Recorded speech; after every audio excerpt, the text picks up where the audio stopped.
Hey hope minds, this is me AJ. भाई जब भी मैं ना आउटडोर में वीडियो शूट करने जाता हूँ ना, तो इतना ज़्यादा विंड ब्लास्ट का साउंड आता है। ठीक है, पर विंडशील्ड। और दूसरा प्रोडक्ट जो है ना, उस पर क्या लिखा है ये देखो भाई। यहाँ पे लिखा हुआ है, आ गया, हाँ, पर विंड स्क्रीन। भाई एक तो नाम में इतना कन्फ्यूजन उनको। तो अभी जो आवाज़ सुन रहे हो ना, वो है JSD Pro। कैसा लग रहा है सुनने में? साउंड ब्लास्टने को काफ़ी हद तक कम हो गया है इसमें। तो अभी जो आवाज़ सुन रहे हो ना, वो है स्टेला।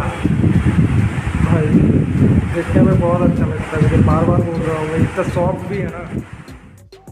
लेकिन इसमें साउंड ब्लास्टने को कम हुआ ही नहीं।